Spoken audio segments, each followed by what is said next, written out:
అందరికీ నమస్కారం. మా ఛానల్ని ఫస్ట్ టైం చూస్తున్న వాళ్ళు ఎవరైనా ఉంటే సబ్స్క్రైబ్ చేసుకోండి. డబ్బాలో పని అనేసరికి కళ్ళు చిట్లించుకొని చూస్తూ ఏమన్నావే అంటాడు. మూతి తిప్పుతూ ఏటి ఒకసారి చెప్తే అర్థం కాలేదా? డబ్బాలో పని అదే ఓ పలక డబ్బా వేసుకొని ఎదురుగా కూర్చొని టిక్కు టిక్కు అంటూ కొడుతూ ఉంటావు కదా, అదే అనగానే కన్నమ్మ చెప్పిన విధానానికి ఒక్క క్షణం నవ్వు ఆగలేదు. పకపక నవ్వేస్తూ ఉంటాడు. ఆఖరికి నవ్వి కళ్ళల్లో నీళ్లు వచ్చిన తర్వాత అప్పుడు బలవంతంగా నవ్వు ఆపగానే తన భర్త యొక్క సుందర మనోహరమైన నవ్వును అలాగే చూస్తూ లోకాన్ని మర్చిపోతుంది కన్నమ్మ. తన వైపు అలాగే చూస్తూ ఉంటే అబ్బా చూడ సక్కనైన సుందరాంగుడమ్మ నా పెనిమిటి అంటూ చేతులతోనే మెటికలు విరిచి ఇయాల నీకు దిష్టి తీసేస్తాను, ఎన్ని దిష్టి కళ్ళు పడ్డాయో ఏటో ఏదో గుర్తుకు రావడంతో పిడికిలు గట్టిగా బిగించి ఇషాన్ని ఇష్టం వచ్చినట్టు కొట్టడం మొదలు పెడుతుంది. అసలు సడన్గా అలా కొడుతుండేసరికి ఏమీ అర్థం కాక తన చేతులు పట్టుకోవాలని ప్రయత్నిస్తూ అబ్బా ఏమైంది, ఇప్పటివరకు బాగానే ఉన్నావు కదా, జుట్టు గట్టిగా పట్టుకొని లాగేస్తూ ఆ దొంగ ముఖం దాన్ని నీ చేతులతో ఎత్తుకుంటావా నువ్వు? అది చెప్పే కాకమ్మ కబుర్లన్నీ నమ్ముతావు కదా నువ్వు? అది ఏటో చేసినది తెల్లగుంట, నువ్వు పద అంటూ ఇషాన్ ఒళ్ళో నుండి స్పీడ్గా దిగి కారు కటువైపు రాగానే అసలేం చేస్తుందో అర్థం కాలేదు. డోర్ ఓపెన్ చేసి ఇషాన్ చేయి పట్టుకొని లాగగానే అబ్బా ఆగవే, ఇంట్లోకి ఎలాగో వెళ్ళాలి కదా అనగానే నువ్వు మాట్లాడమాకు, నువ్వు బేగిరా అంటూ చేయి పట్టుకొని ఈడ్చుకెళ్ళినట్టే తీసుకువెళ్తూ ఉంటే అయోమయంగానే తన వెనకాల వెళ్ళిపోతాడు. స్పీడ్గా వాళ్ళ గదిలోకి మొట్టమొదటిసారిగా తన భర్త గదిలో అడుగు పెడుతుంది. ఏమైంది అనగానే ముందు ఆ గుడ్డలిప్పు అంటుంది. వాట్ అంటూ పిచ్చి పట్టినట్టు చూసి ఏం మాట్లాడుతున్నావే నువ్వు? నేను బట్టలు రిమూవ్ చేయడం ఏంటి, అది కూడా నువ్వెదురుగా ఉండగా అనగానే ఓయబ్బో ఈ సింగరాయుడికి సిగ్గు ముంచుకొచ్చిందమ్మా, అప్పుడు సగం సగం గుడ్డ పేలికలతో తిరిగినప్పుడు రాలేదా ఈ సిగ్గు? ఒసే నీకు పిచ్చి పట్టినట్టుందంటాడు. ఓయబ్బో నా పిచ్చి సంగతి దేవుడు ఎరుగు, ముందు నువ్వు విప్పుతావా లేదా? సీరియస్గా చూస్తూ అసలేంటి నువ్వు అనగానే ఇట్టా చెప్తే నువ్వెందుకు వింటావు, ఇందుకు కాదు నేను సింగరాయుడు అనేది అంటూ చేయి పట్టుకొని బరాబరా వాష్రూమ్లోకి వెళ్తుంది. కానీ అది కాస్త అడ్వాన్స్డ్ టెక్నాలజీతో ఉంది. బాత్ టబ్ ఉంది, అలాగే ట్యాప్స్ కూడా వెరైటీగా ఉన్నాయి. ఇప్పుడు కన్నమ్మ ఉండేది గెస్ట్ రూమ్, జస్ట్ నార్మల్గా ఉన్నాయి. అప్పుడు ఏదేది ఎలా యూజ్ చేయాలో అంజలి గారు చెప్పి ఉండడం వల్ల 2-3 రోజులు తడబడినా తనకు అలవాటైపోయింది. ఇప్పుడు ఇదంతా కొత్తగా ఉండడంతో ఏంటిది ఇదంతా ఇట్టా ఉంది, అయినా ఈ తొట్టేంది ఇట్టా ఉండది, ఏడెవరైనా పెట్టుకుంటారా అనగానే అది బాత్ టబ్, అక్కడ స్నానం చేయొచ్చు, స్నానం చేయడానికి దాన్ని అక్కడ పెట్టారు అనగానే తూ గబ్బు నీళ్ళల్లో అట్టా స్నానం పోసుకుంటావు అంటుంది. గబ్బు నీళ్ళు ఏంటి అంటాడు. అంటే కన్నమ్మ ఫేస్ మొత్తం వికారంగా పెట్టడంతో మరి మేమంటే ఆ కొలను గొట్టుకాడ స్నానం చేస్తూ ఉంటాం ఆడోళ్ళందరం, అప్పుడు పైనుంచి నీళ్లు పడతా ఉంటే మనం స్నానం చేసిన నీళ్లు అక్కడ ఉంటాయా ఏంటి, వెళ్ళిపోతూ ఉంటాయి. నువ్వేమో ఈ బుడ్డ గబ్బు తొట్టిలో నీళ్లు పోసుకొని ఆడనే స్నానం చేస్తాను అంటావు, ఏటి నువ్వు అంటుంది. అబ్బా ఆ వాటర్ కూడా వెళ్ళిపోతాయే, మనం కావాలంటే మళ్ళీ వేరేవి పెట్టుకోవచ్చు అనగానే నువ్వేటైనా అనుకో, వాటిలో నువ్వు స్నానం చేయడానికి వీల్లేదు అంటూ నేనుండే గదిలో సన్న కుళ్ళుల్లో ఇట్టా తిప్పితే నీళ్లు వస్తూ ఉంటాయి. అంటే కన్నమ్మ దృష్టిలో కుళ్ళు అంటే కుళాయి అని అర్థం. ఇదేటి అంత చాలా చిత్రంగా ఉంది, ఏటిది అంటూ ఒక ట్యాప్ దగ్గరికి వెళ్ళి ఏటిది పెనిమిటి అంతా దోశ అట్లకాడ మాదిరి ఉండాదే, అసలు కుళ్ళు అంటేనే అర్థం కాలేదు. మళ్ళీ నిదానంగా ఆయన ఐఐటి బ్రెయిన్కి పదును పెడితే అది కుళాయి అని అర్థం అవ్వగానే ఇప్పుడు దీన్ని దోశ అట్లకాడ చేయడంతో కోపంగా చూస్తూ ఏంటే నీకు తెలియకపోతే తెలుసుకో, అంతేగాని అట్లకాడ పెన్నం కాడ అనకు అంటాడు.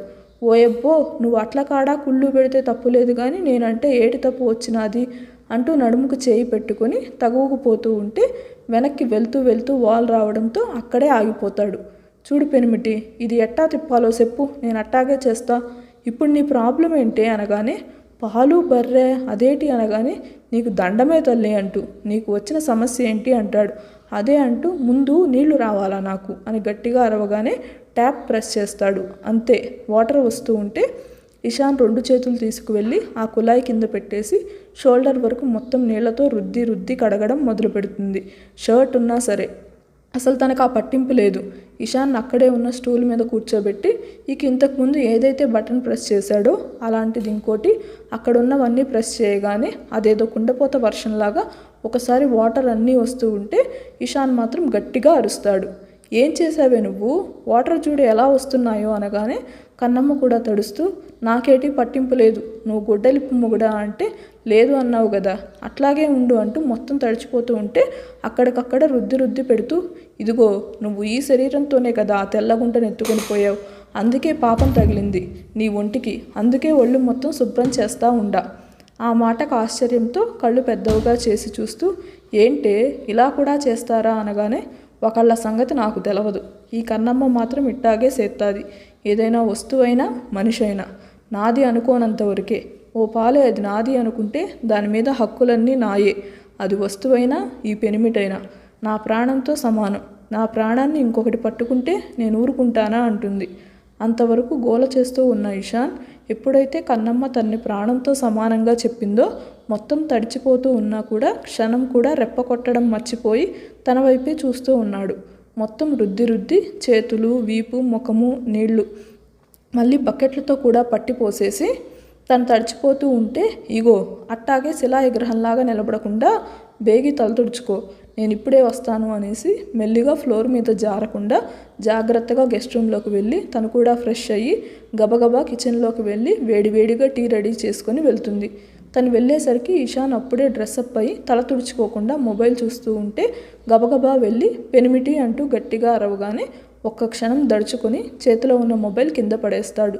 అంతే, కళ్ళు పెద్దవిగా చేసి చూస్తూ, అయ్యో బంగారం లాంటి ఎంగిల్ పీసు డబ్బా కింద పడిపోయానే, ఏటి పెనిమిటి ఈ చిన్న డబ్బా అట్టుకోలేకపోయినావా అంటూ గదుముతూ ఉంటే అసలు కన్నమ్మను అలాగే చూస్తూ కళ్ళు చిన్నవిగా చేసి, అసలేంటే నీ రుబాబు, మార్నింగ్ నుండి కాదు నైట్ నుండి చూస్తున్నాను, నా మీద అరుస్తున్నావు నువ్వు అనగానే తను అలా గట్టిగా అరగటంతో, ఓహో ఆగు పెనిమిటి, నీ మీద అన్ని హక్కులు నాయే అని నువ్వే చెప్పినావు గదేటి, ఇంకా దొర కూడా నిన్ను నమ్మబట్టే కదా నన్ను నీ వెనకేడితి పంపించుండాడు, అదే కాక ఆయన కూడా నమ్ముండాడు నువ్వు మంచి పెనిమిటివని, కాబట్టి నేను కూడా నమ్ముతా ఉండా, నేను కూడా అంటూ బుర్రగొక్కుంటూ ఆ ఇంగ్లీష్ పదం మైండ్లోకి రాకపోవడంతో పెనిమిటి అంటూ రూమ్ మొత్తం దద్దరిల్లిపోయేలాగా అరవగానే చెవులు మూసుకుంటూ, అబ్బా ఇప్పుడు ఏమైందనగానే, నువ్వు నాకు మాత్రమే సొంతం అని చెప్పడానికి అదేదో ప్లాటు అంటారు ఏంటది అంటూ పిచ్చి పట్టినట్టు మళ్ళీ అరుస్తుంది.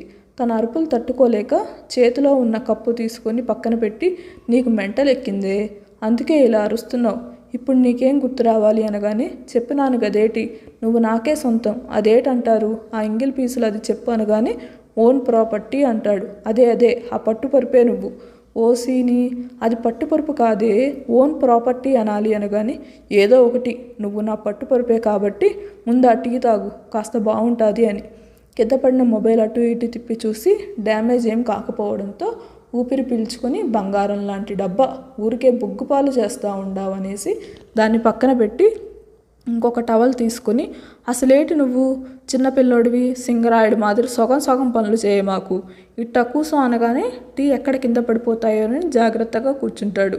జాగ్రత్తగా మెల్లిగా తుడుస్తూ టీ మొత్తం ఒక్కొక్క సిప్ కూడా మనస్ఫూర్తిగా ఫీల్ అవుతూ తాగుతూ ఉంటే తేమ ఇంతకు ముందులాగా లేకపోవడంతో జుట్టు వదిలేసి మిగిలినవన్నీ చూస్తుంది. రూమ్ నీట్గానే ఉంది, ఎందుకో కాస్త గందరగోళంగా అనిపించింది. తన కప్పు పక్కన పెట్టగానే ఇక తల మొత్తం రుద్ది పెడుతూ ఉంటే, దేవుడా ఏంటే ఇలా తుడుస్తున్నావు, నాకు తలనొప్పి వస్తుందనగానే, ఉండు ఏటి తలనొప్పి రాదు కానీ నెమ్మి ఎక్కువగా ఉంటే జలుబు రాదా, నెమ్మేంటే అంటూ అలా చూడగానే ఏటి అని ఒక క్షణం ఆగి, అదే తేమ ఉంటే జలుబు చేస్తుంది కదా అంటుంది. ఒకసారి ఇషాన్ వైపు చూసి, ముందు అత్త వాళ్ళకి ఈడకి రమ్మని చెప్పు, కాదు చక్రమన్నను కూడా తోలుకొని రమ్మని చెప్పు, అసలు అన్న ఆడ ఒక్కడే ఉంటాడు, బిడ్డ ఎలా ఉంటాడో తింటున్నాడో లేదో అనగానే, గొడ్డులాగా ఉంటే బిడ్డ అంటావేంటే అనగానే, నువ్వట్ట అనమాకు, అసలు నిన్నటి సంధి అన్న లేకపోతే నీ ఇంటి దాని బతుకు కుక్కలు చింపిన ఇస్తరై ఉండేదేమో అని గొంతు తడబడుతూ ఉంటే కన్నీళ్లు రాగానే చొప్పున తల పక్కకు తిప్పేస్తుంది. అది ఇషాన్కి కరెక్ట్ అనిపిస్తుంది. ఏమో పరిస్థితి ఎలా ఉన్నాయో ఎవరికి తెలుసు. నిన్న వాళ్ళు ఘోరాతి ఘోరంగా తన పట్ల ప్రవర్తించారు. ఆ క్షణం గుర్తు రాగానే ఇషాన్కి కూడా కోపంతో పాటు బాధ కూడా రావడంతో కన్నమ్మ వైపు చూస్తాడు. తన పక్కకు తిరిగినా కూడా కన్నీళ్లు కనిపిస్తూ ఉంటే వెంటనే తన కన్నీళ్లు తుడిచి తన వైపుకి తిప్పుకోగానే కళ్ళ నిండా నీళ్లతో చూస్తుంది. వెంటనే తనను హక్ చేసుకొని సారీరా అంటాడు. ఫస్ట్ టైం తను క్షమించమని అడగడం. అలాగే తలెత్తి చూస్తూ ఉంటే ఈసారి తన కన్నీళ్లు పూర్తిగా తుడిచేసి, ప్రామిస్ చేస్తున్నాను మిత్ర, ఇంకెప్పుడు నిన్ను అలా వదిలిపెట్టను, లైఫ్ లాంగ్ జాగ్రత్తగా చూసుకుంటాను అంటాడు. తనని మొట్టమొదటిసారి పేరుతో పిలిచి అంత ప్రేమగా మాట్లాడుతుంటే ఎందుకో మనసులో తెలియని ఆనందం వచ్చేసి పెనిమిటి అనగానే తన వైపు అలాగే చూస్తూ, ఇంకా నిన్ను పూర్తిగా నా ఓన్ ప్రాపర్టీ, నువ్వన్నా అవే పట్టుపరుపు, అది చేసుకోవాలంటే కొంచెం టైం పడుతుంది, అంతవరకు వెయిట్ చేస్తావా అనగానే తలగీరుకుంటూ ఏదో చెప్తా ఉండవు, నాకేటి అర్థం కాలేదని అయోమయంగా చెప్పగానే తన తలతో కన్నమ్మ తల ఢీ కొట్టేసి, నిన్ను పూర్తిగా నా ఇంటిదాన్ని చేసుకోవడానికి కొంచెం సమయం కావాలి, ఇస్తావా? ఒక్క క్షణం తనేం మాట్లాడుతున్నాడో అర్థం కాలేదు. అర్థమైన వెంటనే సిగ్గుల మొగ్గే అయిపోయింది కన్నమ్మ. పెరిమిటి అంటూ పక్కకు జరగాలని చూస్తుంటే, ఓలమ్మ ఇదేది యాడైనా ఉండాదా? పెరిమిటికి సమాధానం చెప్పని ఇంటిది నా ఇంటిదేనేమో అంటూ సేమ్ తనలాగే మాట్లాడటంతో కళ్ళు నోరు వదిలేసి అలాగే చూస్తూ ఉండిపోతుంది. అసలు తనకు పిచ్చి పట్టినట్టుగా ఉంది. ఒకటి, తనని ప్రేమగా దగ్గరికి తీసుకొని తనని జీవితంలోకి ఆహ్వానించడానికి కొంచెం సమయం అడగడం. ఇక రెండోది, తనలాగే మాట్లాడి మనమిద్దరం వేరువేరు కాదు ఒకటే అని ఇండైరెక్ట్గా చెప్తున్న తన భర్తను ఆ క్షణం ఎలా అర్థం చేసుకోవాలో తెలియక అలాగే బొమ్మలాగా నిలబడిపోయింది. భార్య వైపు అలాగే చూస్తాడు. తను రోజూ వేసే డ్రెస్ అంటే long top mirror work, Patiala pant, chunni ఒక రకంగా వేసేసుకుంది. ఇప్పుడే ఫ్రెష్ అయింది అన్నదానికి గుర్తుగా తలకి టవల్, కేవలం నుదుటిన కుంకుమ పెట్టుకుంది. కడిగిన ముత్యంలాగా ఉంది. ఎటువంటి మేకప్ వేయలేదు. అలాగే చూస్తూ ఉంటే కన్నమ్మ మాత్రం ఈ లోకాన్ని మర్చిపోయి వేరే లోకంలో షాక్లో ఉండిపోతుంది. ఏటి, నువ్వు కూడా ఇదే ఫినాయిల్ అయిపో అంటాడు. అప్పుడు స్పృహలోకి వచ్చి పెనిమిటి అంటూ అందంగా మూతి ముడుచుకుంటుంది. తన ప్రతి ఎక్స్ప్రెషన్ కూడా వేల సునామీలు సృష్టిస్తున్నాయి ఇషాన్ గుండెల్లో. అసలు నిజంగా ఇటువంటి న్యాచురల్ బ్యూటీని ఎప్పుడూ చూడలేదు. అంటే అలాగే తన మనస్తత్వం కూడా ఈ జనాలకు విరుద్ధంగా ఉంటుంది. అంటే ఇక్కడ ఉండే జనాలందరూ కూడా కుళ్ళు కుతంత్రాలతో నిండిపోయి ఉంటే నిజంగా తను ఎప్పుడూ కూడా అలా ఆలోచించదు. ఏదైనా సరే ముక్కుసూటిగా మాట్లాడుతూ ఉంటుంది. తన భర్త తన వైపు అలాగే సూటిగా చూస్తూ ఉంటే ఎందుకో అక్కడ నిలబడడం కూడా తనకి కష్టంగా ఉంది. చుక్కల్లో చంద్రుడు లాంటి రూపం. తన పెద్ది ఎప్పుడు చెప్తూ ఉండేది, నీ జాతకంలో రాజకుమారుడు లాంటి మొగుడు వచ్చే యోగం ఉందే కన్నమ్మ. ఏ ఆడదానికైనా అందగాడు, తెలివైనవాడు పెనిమిటిగా వస్తే అంతకు మించిన అదృష్టం లేదు అని చెప్పేది. కానీ అందగాడే కాకుండా తెలివైనవాడు, ఇంకా గుణవంతుడు తనకి భర్తగా వచ్చాడు. నిజంగా తాను కూడా అదృష్టవంతురాలేనా అనిపిస్తుంది ఆ క్షణం. ఎందుకంటే తల్లిని పోగొట్టుకున్న క్షణం ఎంత బాధపడిందో. తండ్రిని పోగొట్టుకున్నప్పుడు తనని తాను దురదృష్టవంతురాలుగా నిందించుకుంది. పెళ్లి జరిగి గడపలో అడుగు పెట్టిన దగ్గర నుండి కూడా భర్త ప్రేమకు నోచుకోలేదు. తనకి ఆ అదృష్టం ఉందా లేదా? ఖచ్చితంగా అయితే లేదు అని అనుకుండేది. కానీ ఈరోజు తను కూడా ఆ ప్రేమను పొందడానికి అదృష్టవంతురాలని అనిపిస్తూ ఉంటే ఎందుకో ఆ క్షణం ఆనందం తట్టుకోలేక కళ్ళల్లో నీళ్లు వస్తూ ఉంటే పెనిమిటి అంటూ ఇషాన్ని గట్టిగా హగ్ చేసుకుంటుంది. ఇప్పటి వరకు బాగానే ఉంది. ఇప్పుడు సడన్గా అలా తన్ని హగ్ చేసుకోవడంతో ఎందుకో అర్థం కాలేదు. కంగారుగా తన తలపైన చేయి పెట్టి ఏమైందే అంటాడు. కానీ క్షణానికి ఏడుపు ఎక్కువ అవుతూ ఉంటే కంగారుగా తన్ని దూరంగా జరపాలని చూస్తాడు.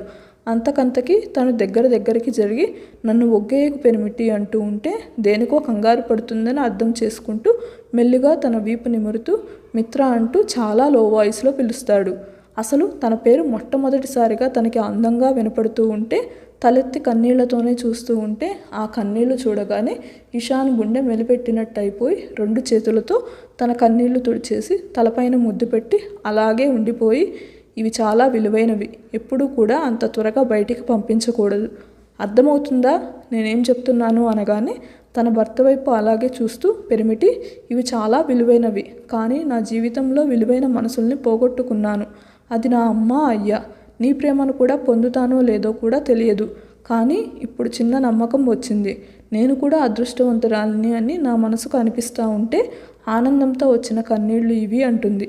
తను ఆ మాట చెప్పగానే ఎందుకో ఆనందం, బాధ ఏకకాలంలో వచ్చేసి తన కన్నీళ్లు పూర్తిగా తుడిచేసి ఇంకాస్త దగ్గరికి తీసుకుని తలపైన ఆగకుండా ముద్దులు పెడుతూ, అన్ని ప్రేమలకు అర్హురాలివే. డాడీ మమ్మీ నిన్ను వాళ్ళ కూతురులాగే చూసుకుంటారు. అన్న వాళ్ళిద్దరూ వదినలిద్దరూ కూడా నిన్ను వాళ్ళ పాపలాగా చూసుకుంటారు. పిల్లలు కూడా, లక్ష్మితో సహా అందరికీ నువ్వంటే చాలా ఇష్టం. ఇప్పుడు భార్యగా ఇష్టపడుతున్నాను. కొన్ని రోజులకి నా హృదయ రాణిగా ఇష్టపడతాను అనగానే హృదయం రాణి తనకు అర్థం కాని పదాలు. వెంటనే ఏదో మైండ్లోకి రావడంతో ఇషాన్ నుండి కోపంగా దూరంగా జరిగి గుండెల మీద ఆగకుండా కొడుతూ, ఎవరిది ఆ రాణి? యాడుంటుంది? ఇన్ని రోజుల సంధి తెల్లగుంటే అనుకున్నాను, కానీ ఇవాళ ఆ రాణి అనే ఆడది కూడా నీకు తెలుసా అంటూ చేతికందిన వస్తువులతో మళ్ళీ కొట్టడం మొదలుపెట్టగానే, ఓరి దేవుడో, దీనికి ఇలా అర్థమైందనుకొని, అది కాదే అంటే ఏది కాదు, నువ్వు గమ్మునుండు, నువ్వు దేవుడని ఇప్పుడే అనుకుంటుండా. చాలామంది దేవుళ్ళకు 2 పెళ్ళాలు ఉన్నట్టు నువ్వు కూడా నేను కాకుండా ఇంకో ఇంటిదాన్ని చేసుకోవాలని అనుకుంటా ఉండావా? అసలు ఆ తెల్లగుంటని చూస్తేనే నాకు జర్లు పాకుతాయి. ఇక ఈ రాణి ఎట్టా ఉంటాదో ఉండు, యాల నీకు భజన చేయకుంటే చూడు పెనిమిటి అంటూ చుట్టూ వెతుకుతూ ఉంటే, దేవుడా, ఇది కోపంలో ఉంది. తనకి సర్ది చెప్పాలని చూస్తూ, నేను చెప్పింది అది కాదే అనగానే వెంటనే తన జుట్టు పట్టుకొని లాగుతూ ముందుకు వంచి వీపు మీద పిడుగులాంటి దెబ్బలు వేయడం మొదలు పెడుతుంది. అసలు ఒక్కొక్క దెబ్బకి చుక్కలు కనిపిస్తూ ఉంటే వాళ్ళ నాన్న ముందే చెప్పాడు, తనకి కోపం రానంత వరకే, కోపం వస్తే అవతల మొగుడున్నాడా, పెద్దవాళ్ళు ఉన్నారా, పిల్లలు ఉన్నారా అని పట్టించుకోదు అంటే ఏమో అనుకుని చాలా అంటే చాలా లైట్గా తీసుకున్నాడు ఆ విషయాన్ని. కానీ ఇప్పుడు చుక్కలు కనిపిస్తే కానీ బాబు గారికి అవగతం అవ్వలేదు విషయం. ఇక తన నుంచి ఎలా తప్పించుకోవాలో తెలియక తన నడుము దగ్గర గట్టిగా గిచ్చగానే ఎగిరి 2 అడుగులు వెనక్కి వేస్తుంది. తన భర్తను వదిలేసి ఇదే అదునుగా భావించి బయటికి పరిగెత్తడం మొదలు పెడతాడు. అమ్మ దొంగ పెనిమిటి, నీ దగ్గర ఈ వేషాలు కూడా ఉన్నాయా? అయినా నిన్ను విడిచిపెట్టను. నేనేదో పాపం నా మొగుడు మంచోడు దేవుడు అనుకుంటే నువ్వు నా కొంపను ముంచే వ్యవహారం నడుపుతావా? ఉండు అంటూ తను కూడా చున్నీ నడుము కట్టి ముందుకు పరిగెత్తడం మొదలు పెడుతుంది. అప్పటికే ఇషాన్ కిందికి పరిగెత్తడంతో తను కూడా ఈసారి పరుగులు మొదలుపెట్టి, ఆగాగు పెనిమిటి, కొట్టేస్తా, నువ్వు చెప్పేది పూర్తిగా వినవేంటి అంటాడు డైనింగ్ టేబుల్కి ఇంకొక వైపు వెళ్ళి. ఇదిగో, నేను మర్యాదగా చెప్తా ఉన్నాను, నువ్వు వస్తావా రావా అనగానే ఇంకొక పని వాళ్ళు క్లీన్ చేస్తూ వీళ్ళిద్దరు గొడవ అని నవ్వుతూ చూస్తూ ఉంటారు. ఓ పెద్దమ్మ, ఇదిగో ఈ పెద్ద మనిషిని ఇట్టా పట్టుకో అంటుంది. అంటే భయం ఉండటంతో, చిన్నమ్మగారు, మీరు ఏదో ఆట ఆడుతున్నారు కదా, నన్ను మధ్యలో బాబుగారిని ఈ ఒక్కసారి వదిలేసేయండి అనగానే, నువ్వు కూడా ఏటి అట్లాగే మాట్లాడతావు, ఈ పెద్ద మనిషి సంగతి నీకు తెలవదులే అంటూ నువ్వాగు అనగానే ఇంకొక వెనక వైపు ఉన్న సోఫా దగ్గరికి స్పీడ్గా పరిగెత్తి, పోవే, నువ్వు రమ్మంటే రావడానికి నేనేమైనా చిన్నపిల్లాడినా? అస్సలు కాదు. అయినా అదేదో స్వీట్ పెడతానన్నంత ఈజీగా రమ్మని పిలుస్తున్నావు, నేనేమీ రాను. అదేదో అర్థం కాక మళ్ళీ ఏటి ఏదో అంటా ఉండావు, అదేమైనా గుంట పేరా అనగానే తల కొట్టుకుంటూ, నువ్వెక్కడ దొరికావే నాకు? నీ మొగుడేమైనా కృష్ణ పరమాత్ముడా, చుట్టూ గోపికలను వెంట పెట్టుకొని తిరగడానికి అనగానే, ఇగో మధ్యలో ఆ కృష్ణ భగవాన్ని పిలవ మాకు, ఆయన శానా ఉత్తముడు, దేవుడు, నువ్వు కూడా దేవుడు అనుకున్నాను, కాదు పెద్ద దొంగోడు నువ్వు అసలంటూ ముందుకు పరిగెత్తిందో లేదో. ఓరి దేవుడా, ఇది దీని కోపం అంటూ కన్నమ్మ కొట్టిన దెబ్బలు వీపు మీద మంట పెడుతూ ఉంటే పరిగెత్తుతూనే, అసలేం తింటున్నావే రోజు ఇలా నొప్పి పెడుతుంది వీపు అనగానే, ఏటి తింటాను, ఏటి తాగుతాను, నువ్వు నిలబడితే చెప్తాను అంటుంది. నేను నిలబడావద్దు, నువ్వు చెప్పావద్దు, ఈ రోజుటికి వదిలేవే తల్లి అంటూ దండం పెడుతూ ఉంటే, ఉండు, ఈరోజు నువ్వు ఎన్ని చెప్పినా నేను విడిచిపెట్టను. ఇంకాస్త స్పీడ్గా వెళ్తూ, ఓరి దేవుడో, దీనికి బాగా మండిపోయిందనుకుంటాడు. ఆ పరిగెత్తడంలో టవల్ కింద పడిపోతుంది. అది చూసిన ఇషాన్, అరే తలస్నానం చేసావు, జలుబు చేస్తుంది, నీతులు చెప్తావు, ముందు ఆ జుట్టు తడి లేకుండా ఆరబెట్టుకోవే అంటాడు పరిగెత్తుతూనే. మళ్ళీ ఆగితే ఎక్కడ కొడుతుందోనని తను మాత్రం ఆ జుట్టును పరిగెడుతూనే కుప్పులాగా కట్టి, నా గురించి నువ్వంతా కంగారు పడమాకు, ఇవాళ ముందు దొరుకు అంటూ 3 అడుగులు ముందుకు వేసేసరికి అప్పుడు కరెక్ట్గా ఇంట్లోకి ఎంట్రీ ఇస్తారు మన బ్యాచ్ అందరూ. అయోమయంగా అర్థం కాకుండా చూస్తూ ఉంటారు. జరిగిన సంఘటన మర్చిపోలేక కన్నమ్మ ఏదో దిగులుగా ఉంటే ఇషాన్ కూడా సీరియస్గా ఉంటాడనుకుంటే వాళ్ళ అంచనాలను తారుమారు చేసేసి చిన్న పిల్లలాగా మాట్లాడుకుంటూ ఉన్న వాళ్ళిద్దరినీ అలాగే చూస్తూ ఉంటారు. కుటుంబ సభ్యులందరూ అలాగే నిలబడిపోవడంతో ఇషాన్కి కొంచెం ధైర్యం వచ్చి మమ్మీ అంటూ ఈసారి అంజలి గారి వెనక నిలబడగానే కన్నమ్మ పరిగెత్తి ఆయాసపడిపోతూ, అత్త, అసలేటి ఇట్టా చేసినావు నువ్వు? నీ కొడుకు దేవుడు భగవంతుడు అంటివి కదా, ఎట్లాంటి పని చేస్తా ఉండాడో నీకు తెలుసా అనగానే అంజలి గారికి మాత్రం కొడుకు కోడలు అలా సరదాగా ఉంటే సంతోషంగా ఉన్నా కూడా ఇది శాశ్వతమా కాదా అనుకుంటూ ముందు ఇషాన్ వైపు చూస్తుంది.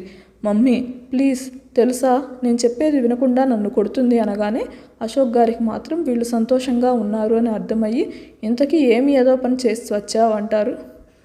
కన్నమ్మ వెంటనే అశోక్ గారి దగ్గరికి వచ్చి, దొర నువ్వు బాగా చెప్పుండవు, ఎట్లాంటి పని చేసి ఉంటాడో తెలుసా ఈ సింగరాయుడు.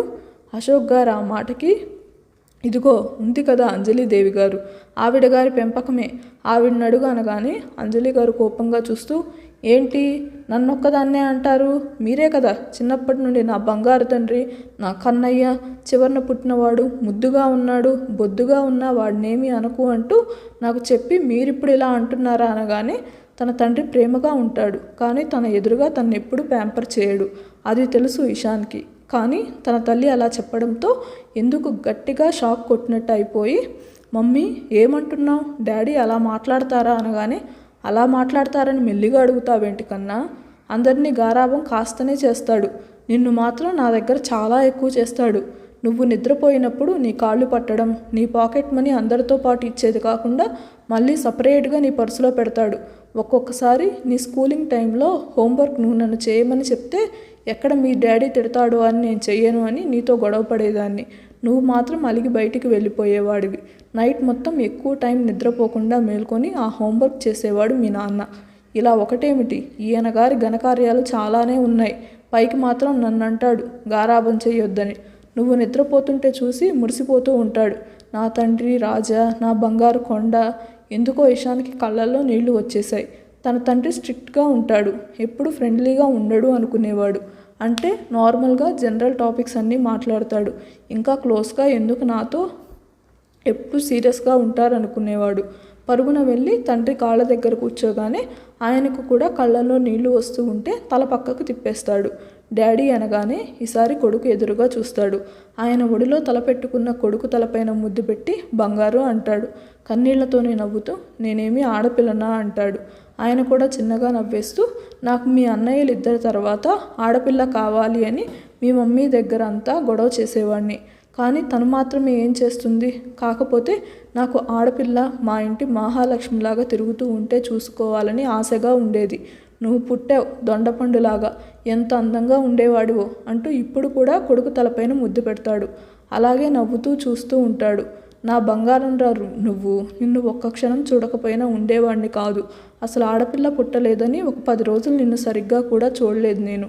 కానీ కన్న ప్రేమ అంటారు కదా, ఆ తర్వాత ఆయన ఏదో చెప్పాలని చూస్తే ఆ తర్వాత ఘనకార్యాలన్నీ నేను చెప్తాను చూడు.